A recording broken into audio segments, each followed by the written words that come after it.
Friends, कैसे हैं आप लोग। आशा करते हैं कि आप लोग अच्छे होंगे, स्वस्थ होंगे और आप लोगों की तैयारी बेहतर चल रही होगी। तो आज के इस वीडियो में जो आपका CRPF head constable ministerial SI का एग्ज़ाम होने वाला है 22 फरवरी से 28 फरवरी के बीच में, उन्हीं के टॉप मोस्ट इंपॉर्टेंट क्वेश्चंस को यहाँ पर डिस्कस करने वाले हैं। तो वीडियो काफ़ी इंपॉर्टेंट है आप लोगों के लिए, तो इस वीडियो को पूरा ज़रूर देखिए। वीडियो अच्छा लगे तो प्लीज़ वीडियो को लाइक और शेयर जरूर करें। जिन बच्चों ने चैनल को सब्सक्राइब नहीं किया तो प्लीज़ चैनल को सब्सक्राइब करके नोटिफिकेशन बेल ऑन करना ना भूलें। तो चलिए स्टार्ट करते हैं आज का वीडियो। एक क्वेश्चन के लिए आपको 2 से 3 सेकंड का समय दिया जाएगा। 2 से 3 सेकंड के बाद मैं आंसर क्लियर कर दूंगा। तो आज के सेशन में पहला क्वेश्चन, भारत में करेंसी नोट कौन जारी करता है? वित्त मंत्रालय, वित्त सचिव, भारतीय स्टेट बैंक, भारतीय रिजर्व बैंक। तो भारत में करेंसी नोट भारतीय रिजर्व बैंक जारी करता है। अगर पेपर में पूछा जाए कि 1 रुपये का नोट कौन जारी करता है, तो आपको ध्यान में रखना है कि 1 रुपये का नोट भारत सरकार जारी करती है। अगर एग्जाम में पूछा जाए कि भारतीय रिजर्व बैंक की स्थापना कब हुई थी, तो भारतीय रिजर्व बैंक की स्थापना 1 अप्रैल 1935 को हुई थी। अगर एग्जाम में पूछा जाए कि भारतीय रिजर्व बैंक के वर्तमान गवर्नर कौन है, तो भारतीय रिजर्व बैंक के वर्तमान गवर्नर शक्ति कांता दास हैं। ये भी आपको ध्यान में रखना है कि शक्ति कांता दास ये भारतीय रिजर्व बैंक के 25वें गवर्नर हैं। इससे पहले कौन थे? तो इससे पहले भारतीय रिजर्व बैंक के गवर्नर थे उर्जित पटेल, वो भारतीय रिजर्व बैंक के 24वें गवर्नर थे।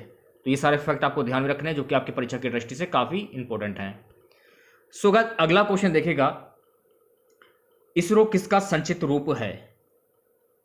इसरो किसका संक्षिप्त रूप है? तो इसरो जो है ये इंडियन स्पेस रिसर्च ऑर्गेनाइजेशन का संक्षिप्त रूप है।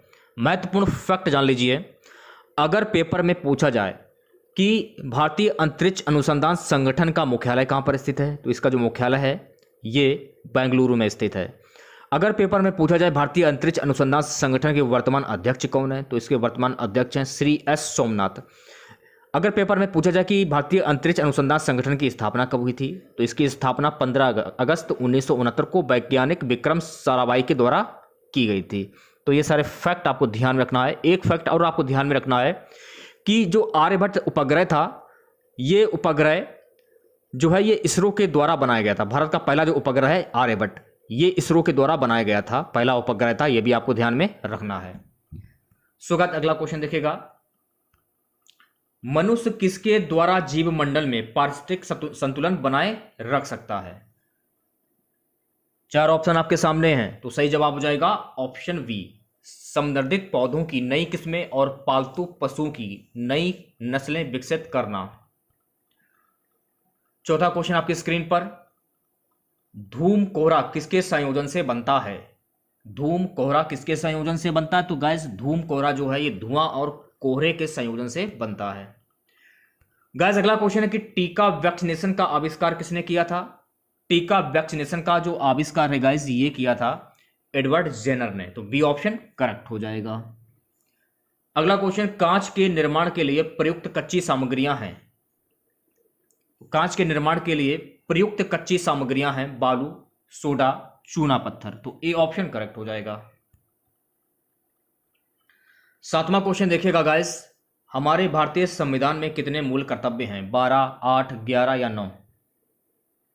तो हमारे संविधान में कुल मूल कर्तव्यों की संख्या है 11। तो सी ऑप्शन करेक्ट हो जाएगा। महत्वपूर्ण फैक्ट जान लीजिए, मूल रूप से मौलिक कर्तव्यों की संख्या 10 थी। बाद में 86वें संविधान संशोधन अधिनियम 2002 के माध्यम से एक और कर्तव्य जोड़ा गया था। सभी 11 कर्तव्य संविधान के अनुच्छेद 51A के भाग 4 में सूचीबद्ध है। भाग 4A में सूचीबद्ध है। ये आपको फैक्ट ध्यान में रखना है, ठीक है। चलिए बात करेंगे अगले क्वेश्चन की। अगला क्वेश्चन है गाइस कि लोहे की रेलों के टूटे हुए टुकड़ों और मशीन के भागों में वेल्डिंग में निम्नलिखित में से किसका प्रयोग किया जाता है? Aluminium sulphate, solder, aluminium powder, इनमें से कोई नहीं। सही जवाब हो जाएगा ऑप्शन सी, एल्यूमिनियम पाउडर। अगला क्वेश्चन देखेगा, अगला क्वेश्चन है कि वायुमंडल में जल वाष्प की मात्रा मापी जाती है आर्द्रता के रूप में, बिंदुकों के रूप में, धूम कोहरा के रूप में, या फिर ये सभी? सही जवाब हो जाएगा ऑप्शन ए, आर्द्रता के रूप में। महत्वपूर्ण फैक्ट जान लीजिए, देखिएगा वायुमंडल में जल वाष्प की जो मात्रा होती है 0 से 4% के बीच होती है। वायु में उपस्थित जल वाष्प की मात्रा को आर्द्रता कहते हैं। वायुमंडल में जल वाष्प का अनुपात 0 से 4% तक में पाया जाता है। ये आपको ध्यान में रखना है। अगला क्वेश्चन देखिएगा, अगला क्वेश्चन है गाइस कि बायोगैस बनाने के लिए सामान्यतः प्रयुक्त द्रव्य है। तो बायोगैस बनाने के लिए सामान्यतः प्रयुक्त जो द्रव्य है ये है पशुओं का अपशिष्ट। तो ए ऑप्शन करेक्ट हो जाएगा। 11वां क्वेश्चन देखेगा, हमारे संविधान की प्रस्तावना में कोई उल्लेख नहीं है न्याय का, भ्रातृत्व का, प्रतिष्ठा की समानता का, वयस्क मताधिकार का। डी ऑप्शन करेक्ट हो जाएगा, वयस्क मताधिकार का। स्वागत अगला क्वेश्चन, भारतीय संसद का जनता द्वारा निर्वाचित सदन निम्नलिखित में से कौन सा है? राज्यसभा, लोकसभा भी और राज्यसभा भी, उपरोक्त में से कोई नहीं। बी ऑप्शन करेक्ट हो जाएगा, लोकसभा। महत्वपूर्ण फैक्ट जान लीजिए, लोकसभा में राष्ट्र की जनता द्वारा चुने हुए प्रतिनिधि होते हैं जिनकी अधिकतम संख्या 550 है। राज्यसभा एक स्थायी सदन है जिसमें अधिकतम सदस्य संख्या 250 है। तो ये सारी चीज़ें आपको ध्यान में रखनी है जो कि आपकी परीक्षा की दृष्टि से काफ़ी इंपॉर्टेंट है। अगला क्वेश्चन देखिएगा गाइस, संविधान का कौन सा भाग राजनीति के निर्देशक सिद्धांतों से संबंधित है? सही जवाब हो जाएगा ऑप्शन बी, भाग 4। ये तो आपको पता चल गया कि संविधान का जो भाग 4 है ये राजनीति के निर्देशक सिद्धांतों से संबंधित है, ये तो आपको पता ही चल गया। और डॉक्टर बी.आर. अम्बेडकर जो संविधान के जनक हैं उन्होंने कहा कि राज्य के नीति के निर्देशक सिद्धांत हमारे संविधान की एक नवीन विशेषता है। ये फैक्ट आपको ध्यान में रखना है। इसे 3 प्रमुख खंडों में वर्गीकृत किया गया है, गांधीवादी, समाजवादी और उदारवादी और बुद्धिजीवी। ये आपको ध्यान में रखना है, ठीक है। अगला क्वेश्चन, गांधी जी किसकी रचनाओं से प्रभावित थे? Karl Marx, Thomas Hobbes, Charles Darwin, Leo Tolstoy. तो सही जवाब हो जाएगा ऑप्शन डी, लियो टॉलस्टॉय। 15वां क्वेश्चन देखेगा गाइस क्या है, लोकतांत्रिक समाजवाद की विधियां हैं क्रांति, आम हड़ताल, तोड़फोड़, समझाना और प्रचार करना। समझाना और प्रचार करना, डी ऑप्शन करेक्ट हो जाएगा। अगला क्वेश्चन देखेगा स्वागत अगला क्वेश्चन, असोम राज्य में काम कर रही तेल परिष्कृतशालाओं रिफाइनरियों की संख्या कितनी है? 1, 2, 3, 4। सही जवाब हो जाएगा ऑप्शन डी, 4। वित्त आयोग की नियुक्ति कौन करता है? वित्त मंत्री, प्रधानमंत्री, लोकसभा अध्यक्ष या राष्ट्रपति? वित्त आयोग की नियुक्ति राष्ट्रपति करते हैं, तो डी ऑप्शन करेक्ट हो जाएगा। महत्वपूर्ण फैक्ट जान लीजिए, वित्त आयोग की नियुक्ति हर 5 साल पर राष्ट्रपति द्वारा की जाती है। यदि राष्ट्रपति चाहे उन्हें आवश्यक लगे तो 5 वर्ष के पूर्व भी वित्त आयोग की नियुक्ति की जा सकती है। वित्त आयोग में कुल 5 सदस्य होते हैं जिनमें से 1 अध्यक्ष और 4 सदस्य होते हैं। ये सारे फैक्ट आपको ध्यान में रखने जो कि आपकी परीक्षा की दृष्टि से काफ़ी इंपॉर्टेंट है। अगला क्वेश्चन देखिएगा गाइस, अन्नपूर्णा योजना किस वर्ष कार्यान्वित की गई थी? 1998, 1996, 1999, सन 2000। डी ऑप्शन करेक्ट हो जाएगा, सन 2000। महत्वपूर्ण फैक्ट जान लीजिए, अन्नपूर्णा योजना 1 अप्रैल 2000 से लागू की गई थी। इसका लक्ष्य उन वरिष्ठ नागरिकों की आवश्यकता को पूरा करने के लिए खाद्य सुरक्षा प्रदान करना जिन्हें इसके योग्य माना गया है और जो राष्ट्रीय वृद्धावस्था पेंशन योजना के तहत नहीं आ पाए हैं। चलिए बढ़ते हैं अगले क्वेश्चन की ओर। अगला क्वेश्चन है गाइस, किसी देश के अनुकूल व्यापार शेष का आशय क्या है? बी ऑप्शन करेक्ट हो जाएगा, आयात की अपेक्षा निर्यात अधिक है। अगला क्वेश्चन, मुख्य आयरन और स्टील उद्योग किस पठार में स्थित हैं? दक्कन, मालवा, तेलंगाना, छोटा नागपुर। मुख्य आयरन और स्टील उद्योग जो हैं ये छोटा नागपुर पठार पर स्थित हैं, तो डी ऑप्शन करेक्ट हो जाएगा। स्वागत अगला क्वेश्चन, घास का सबसे ऊंचा और सबसे मोटा प्रकार है? घास का सबसे ऊंचा और सबसे मोटा प्रकार कौन सा है? सही जवाब हो जाएगा ऑप्शन सी, बांस। अगला क्वेश्चन, निम्नलिखित में से किस नदी का स्रोत भारत से बाहर है? ब्रह्मपुत्र, ब्यास, रावी, झेलम। सही जवाब हो जाएगा ऑप्शन ए, ब्रह्मपुत्र। अगला क्वेश्चन देखेगा, मांजुली संसार का सबसे बड़ा नदी द्वीप किस राज्य में स्थित है? अरुणाचल प्रदेश, असोम, त्रिपुरा, मिजोरम। सही जवाब हो जाएगा ऑप्शन बी, असोम। महत्वपूर्ण फैक्ट जान लीजिए, मांजुली द्वीप विश्व का सबसे बड़ा नदी द्वीप है। ये फैक्ट आपको ध्यान में रखना है, जो असम राज्य में ब्रह्मपुत्र नदी के मध्य स्थित है। यहाँ पर ब्रह्मपुत्र नदी और सुबर्णश्री नदी में मिलती है। मांजुली आर्द्रभूमि की श्रेणी में शामिल पारिस्थितिकीय हॉट स्पॉट है। अगला क्वेश्चन देखेगा स्वागत अगला क्वेश्चन है कि मरुस्थलीकरण को रोका जा सकता है? तो मरुस्थली भवन को रोका जा सकता है अतिचारण को रोक कर, तो बी ऑप्शन करेक्ट हो जाएगा। अगला क्वेश्चन, देवी माता की पूजा संबंधित थी आर्य सभ्यता के साथ, भूमध्य सागरीय सभ्यता के साथ, सिंधु घाटी सभ्यता के साथ, उत्तर वैदिक सभ्यता के साथ। देवी माता की पूजा संबंधित थी सिंधु घाटी सभ्यता के साथ, तो सी ऑप्शन करेक्ट हो जाएगा। महत्वपूर्ण फैक्ट जान लीजिए, देवी माता की पूजा सिंधु घाटी सभ्यता से संबंधित थी। मोहनजोदड़ो से स्त्री की मूर्ति मिली है जिसे देवी कहा जाता है। हड़प्पा से एक मुद्रा पर ऊपर की ओर पैर तथा नीचे की ओर सिर किए हुए उस पर एक नारी का चित्र है। चित्र में पैर फैले हुए हैं तथा गर्भ से एक पौधा निकल रहा है। अगला क्वेश्चन, बंद गोभी का खाद्य अंश होता है फल, संघनित पुष्प, कायिक कालिका, पुष्प समूह, तो सी ऑप्शन करेक्ट हो जाएगा, कायिक कालिका। महत्वपूर्ण फैक्ट जान लीजिए, बंद गोभी का खाद्य अंश कायिक कालिका होती है। यह एक प्रकार की सब्जी है जिसमें केवल कोमल पत्तों का बंधा हुआ सपुट होता है। इसे बंद गोभी और पात गोभी भी कहते हैं। ये जंगली करम कल्ले से विकसित किया गया है। अगले क्वेश्चन की ओर बढ़ते हैं। अगला क्वेश्चन है गाइस, निम्नलिखित में से कौन सा प्रक्रम अंधकार के समय पादपों के साथ संबंध होते हैं? डी ऑप्शन करेक्ट हो जाएगा, चालन और श्वसन। अगला क्वेश्चन, एमआरआई मशीन में निम्नलिखित में से किसका प्रयोग किया जाता है? तो एमआरआई मशीन में निम्नलिखित में से किसका प्रयोग किया जाता है? चुंबकीय तरंग। डी ऑप्शन करेक्ट हो जाएगा। महत्वपूर्ण फैक्ट जान लीजिए, एमआरआई को चुंबकीय अनुनाद प्रतिबिंबन के नाम से भी जाना जाता है। इसके द्वारा शरीर के अंगों का चित्र प्राप्त करने के लिए प्रबल चुंबकीय क्षेत्र तथा रेडियो तरंगों का प्रयोग किया जाता है। अगला क्वेश्चन है गाइस कि अलेक्जेंडर सिकंदर ऑफ पेरिस ने लड़ाई लड़ी थी। अलेक्जेंडर सिकंदर ऑफ पेरिस ने लड़ाई कब लड़ी थी? इस क्वेश्चन में थोड़ा सा हमें डाउट्स है, तो कमेंट बॉक्स में आंसर बताइएगा कि इस क्वेश्चन का आंसर क्या होगा। दो ऑप्शन हमको लग रहे हैं इसमें सही, एक है हाइड स्पेस में या झेलम में, तो इन दोनों में आंसर कौन सा होगा कमेंट बॉक्स में जरूर बताइएगा, क्योंकि इस क्वेश्चन में थोड़ा सा हमें डाउट है। हल्दी घाटी का युद्ध किनके बीच में लड़ा गया था? हल्दी घाटी का युद्ध किसके बीच में लड़ा गया था? तो हल्दी घाटी का युद्ध अकबर और राणा प्रताप सिंह के बीच में लड़ा गया था, तो सी ऑप्शन करेक्ट हो जाएगा। हल्दी घाटी का युद्ध 18 जून 1576 को हुआ था और इसका नेतृत्व किसने किया था? तो इसका नेतृत्व आमेर के राजा मानसिंह प्रथम ने किया था। ये भी आपको ध्यान में रखना है। सुगत नेक्स्ट क्वेश्चन देखिएगा। क्वेश्चन है गाइस कि शाहजहां का प्रसिद्ध तख्ते ताऊस 1739 में कौन ले गया था? बी ऑप्शन करेक्ट हो जाएगा, फारसी आक्रामक नादिर शाह।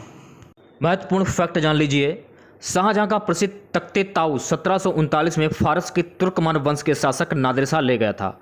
करनाल का युद्ध 24 फरवरी 1739 को नादिर शाह और मुगलों के बीच लड़ा गया था। यह भी फैक्ट आपको ध्यान में रखना है। सुगत अगला क्वेश्चन देखेगा, कैमरा के प्रतिबिंब की तिरछता निम्नलिखित में से कौन तय करता है? तो सही जवाब हो जाएगा option A, द्वारक aperture, option A. अगला क्वेश्चन देखेगा, स्टेनलेस स्टील किसकी मिश्र धातु है? तो ऑप्शन के तौर पे अगर हम बात करें तो ऑप्शन के तौर पे सही आंसर हो जाएगा क्रोमियम, कार्बन और आयरन। बी ऑप्शन करेक्ट हो जाएगा। अगर ऑप्शन में लोहा, क्रोमियम और निकल दिया हो तो आप उस पर भी टिक कर सकते हैं। अगला क्वेश्चन, पत्तों में दिखाई देने वाली सिराएं काम आती हैं। इस क्वेश्चन में भी हमको थोड़ा सा डाउट है, प्रकाश संश्लेषण का या चालन का? कमेंट बॉक्स में जरूर बताइएगा इस क्वेश्चन का आंसर आप लोग। अगला क्वेश्चन देखेगा। अगला क्वेश्चन है, निम्नलिखित में से कौन बौद्ध साहित्य की पहचान कीजिए? त्रिपिटक, उपनिषद, अंग, आरक्य। ये ऑप्शन करेक्ट हो जाएगा, त्रिपिटक। 36वां क्वेश्चन है गाइस, पक्षियों को उड़ने से रोकने की प्रक्रिया जो है वो क्या कहलाती है? तो पक्षियों को उड़ने से रोकने की जो प्रक्रिया है ये कहलाती है ब्रेलिंग। ऑप्शन ए करेक्ट हो जाएगा। विक्रम साराभाई अंतरिक्ष केंद्र ये कहां पर स्थित है? Sriharikota, Trivandrum, Trombay, Bengaluru. B option correct हो जाएगा, त्रिवेंद्रम। अगर आपके पेपर में दिया जाए त्रिवेंद्रम उस पर भी आप टिक कर सकते हैं। अगर पेपर में पूछा जाए कि सतीश धवन अंतरिक्ष केंद्र रॉकेट लॉन्चिंग ये कहां पर स्थित है? तो ये स्थित है श्रीहरिकोटा, आंध्र प्रदेश। अगर पेपर में पूछा जाए कि भारतीय अंतरिक्ष अनुसंधान संगठन ये कहां पर स्थित है? तो भारतीय अंतरिक्ष अनुसंधान संगठन ये बेंगलुरु, कर्नाटक में स्थित है। अगर पेपर में पूछा जाए कि विक्रम साराभाई अंतरिक्ष केंद्र रॉकेट लॉन्चिंग ये कहां पर स्थित है? तो ये स्थित है त्रिवेंद्रम में, केरल में। ये आपको ध्यान में रखना है।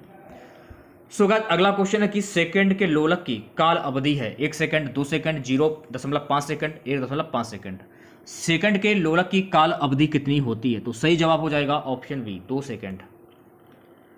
अगला क्वेश्चन, ठंडे देशों में शीतकाल में झीलें जम जाती हैं नीचे पानी छोड़कर 4 डिग्री सेल्सियस पर, तो सी ऑप्शन करेक्ट हो जाए। महत्वपूर्ण फैक्ट जान लीजिए, ठंडे प्रदेशों में शीतकाल में जब वातावरण का तापमान गिरते गिरते 0 डिग्री सेल्सियस तक पहुंच जाता है तब झीलों और तालाबों में पानी की ऊपरी सतह तो बर्फ में बदल जाती है जबकि नीचे की परतें 4 डिग्री सेल्सियस वाले पानी के रूप में रहती हैं।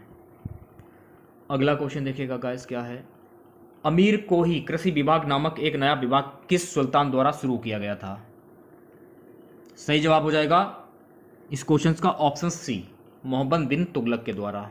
महत्वपूर्ण फैक्ट जान लीजिए, कृषि विभाग से संबंधित दीवान ए अमीर कोही विभाग की स्थापना मोहम्मद बिन तुगलक ने की थी। देखिए क्वेश्चन कुछ घुमा फिरा कर भी पूछा जा सकता है। क्वेश्चन में यह भी हो सकता है कि कृषि विभाग दीवान ए अमीर कोही विभाग की स्थापना किसने की थी? कृषि में सुधार के लिए मोहम्मद बिन तुगलक ने दीवान ए अमीर कोही नामक एक अलग कृषि विभाग की स्थापना की। यह विभाग दोआब को विकास खंडों में विभाजित करता है जिसकी अध्यक्षता एक अधिकारी करता था जो किसानों को ऋण देता था और उन्हें बेहतर फसलों की खेतों में संलग्न करता था। ये आपको ध्यान में रखना है। अगला क्वेश्चन है गाइस कि मौर्य काल में शिक्षा का सर्वाधिक प्रसिद्ध केंद्र था। तो मौर्य काल में शिक्षा का सर्वाधिक प्रसिद्ध केंद्र था तक्षशिला, तो सी ऑप्शन करेक्ट हो जाएगा। हाँ, कमेंट बॉक्स में आपको ये बताना है कि नालंदा विश्वविद्यालय को ध्वस्त करने वाला शासक कौन था, ये आपको कमेंट बॉक्स में बताना है। और नालंदा विश्वविद्यालय को कौन से सन में ध्वस्त किया गया था ये भी आपको बताना है। कुछ महत्वपूर्ण फैक्ट उन्हें भी जान लीजिए आप लोग। मौर्य काल में शिक्षा का सर्वाधिक प्रसिद्ध केंद्र तक्षशिला, यहाँ विश्व भर से लोग पढ़ने आते थे। यह वर्तमान इस्लामाबाद पाकिस्तान की राजधानी से कुछ दूरी पर पश्चिम में स्थित है। चंद्रगुप्त मौर्य ने सैनिक शिक्षा तक्षशिला से प्राप्त किया था। ये भी आपको फैक्ट ध्यान में रखना है। पेपर में यह भी पूछा जा सकता है कि वर्तमान में तक्षशिला जो है ये कहाँ पर स्थित है, तो आपको ध्यान में रखना है ये वर्तमान में इस्लामाबाद पाकिस्तान की राजधानी की कुछ दूरी पश्चिम में स्थित है। अगला क्वेश्चन देखेगा, नंद वंश के पश्चात मगध पर किस राजवंश ने शासन किया? तो सही जवाब हो जाएगा मौर्य वंश ने। तो देखिए चंद्रगुप्त मौर्य ने घनानंद को पराजित करके मौर्य वंश पर शासन किया था, ये आपको ध्यान में रखना है। ठीक है, अगला क्वेश्चन देखेगा, कलिंग विजय के उपरांत अशोक महान ने निम्नलिखित में से किस धर्म को अंगीकार कर लिया? सही जवाब हो जाएगा ऑप्शन बी। अगर पेपर में पूछा जाए कि अशोक ने कलिंग पर आक्रमण कब किया था, तो अशोक ने कलिंग पर आक्रमण 261 ईस्वी पूर्व में आक्रमण किया था। कलिंग पर आक्रमण करने के बाद अशोक ने बौद्ध धर्म को अंगीकार कर लिया था। ठीक है, अगर पेपर में पूछा जाए कि अशोक के शिलालेखों की खोज जो है वो किसने की थी, तो आपको ध्यान में रखना है कि अशोक के शिलालेखों की जो खोज है ये जेम्स प्रिसेप ने की थी। ठीक है, अगला क्वेश्चन देखेगा, मुगल काल की राजकीय भाषा थी। तो मुगल काल की राजकीय भाषा क्या थी? बी ऑप्शन करेक्ट हो जाएगा, फारसी भाषा थी। महत्वपूर्ण फैक्ट जान लीजिए, मुगल साम्राज्य की आधिकारिक भाषा फारसी थी क्योंकि पहला मुगल सम्राट बाबर अफगानिस्तान से आया था। फारसी ईरान की मूल भाषा है और अफगानिस्तान में इसका प्रयोग बोलचाल की भाषा में किया जाता है। इसलिए जब मुगल भारत आए तब उन्होंने अपने साथ फारसी भाषा भी अपने साथ लाए। ये भी आपको ध्यान में रखना है। मुगल काल में फारसी और संस्कृत को बहुत महत्वपूर्ण भाषा के रूप में जाना जाता है। ये भी फैक्ट आपको ध्यान में रखना है। अगला क्वेश्चन देखिएगा, खरोष्ट लिपि लिखी जाती है। खरोष्ट लिपि ये लिखी जाती है दाईं से बाईं ओर, तो बी ऑप्शन करेक्ट हो जाएगा। अगला क्वेश्चन देखिएगा, अगला क्वेश्चन है गाइस कि मंदिरों की उत्तरी शैली किस नाम से जानी जाती है? द्रविड़, नागर, वेसर, इनमें से कोई नहीं। बी ऑप्शन करेक्ट हो जाएगा, नागर के नाम से जानी जाती है। अगला क्वेश्चन है गाइस, कुतुब मीनार का निर्माण किसने प्रारंभ कराया? कुतुबुद्दीन ऐबक, इल्तुतमिश, फिरोज शाह तुगलक, सिकंदर लोदी। कुतुब मीनार का निर्माण कुतुबुद्दीन ऐबक ने करवाया था, तो ए ऑप्शन करेक्ट हो जाएगा। सो गाइस अगला क्वेश्चन देखेगा, हिंदू मुस्लिम एकता का प्रतीक सुलह कुल उत्सव आयोजित किया जाता है। आगरा, अलीगढ़, इटावा, बाराबंकी। हिंदू मुस्लिम एकता का प्रतीक सुलह कुल उत्सव जो है गाइस ये आगरा में आयोजित किया जाता है, तो ए ऑप्शन करेक्ट हो जाएगा। महत्वपूर्ण फैक्ट जान लीजिए, सुलह कुल उत्सव का आयोजन आगरा में किया जाता है, ये तो आपको पता ही है। और सुलह कुल उत्सव जो है हिंदू मुस्लिम एकता का प्रतीक भी होता है। एक है ताज महोत्सव। ताज महोत्सव भी सालाना आगरा में आयोजित किया जाता है, यह भी फैक्ट आपको ध्यान में रखना है। ठीक है, ताज महोत्सव एक वार्षिक 10 दिवसीय कार्यक्रम है। यह त्यौहार पुराने मुगल युग और नवाब शैली की यादों को ताज़ा करती है। राम बारात भी आगरा में मनाई जाती है, यह भी फैक्ट आपको ध्यान में रखना है। अगला क्वेश्चन देखिएगा, अग्निग्रह किस धर्मावलंबी का पूजा स्थल है? अग्निग्रह किस धर्मावलंबी का पूजा स्थल है? बौद्ध धर्म, जैन धर्म, पारसी धर्म, यहूदी धर्म। तो सी ऑप्शन करेक्ट हो जाएगा, पारसी धर्म। आज का हमारा सबसे लास्ट क्वेश्चन रहेगा, मूर्ति कला की गांधार स्कूल शैली निम्न शैलियों में से किसका सम्मिश्रण था? ए ऑप्शन करेक्ट हो जाएगा, भारतीय एवं ग्रीक शैलियों का। तो आज के इस वीडियो में बस इतना ही। आशा करते हैं कि आज का वीडियो आप लोगों को पसंद आया होगा। वीडियो अच्छा लगे तो प्लीज़ वीडियो को लाइक और शेयर जरूर करें, और जो भी नए बच्चे हैं, जिन बच्चों ने चैनल को सब्सक्राइब नहीं किया, तो प्लीज़ चैनल को सब्सक्राइब करके नोटिफिकेशन बेल ऑन करना ना भूलें। तो मिलते हैं नेक्स्ट वीडियो के साथ। जय हिंद, जय भारत।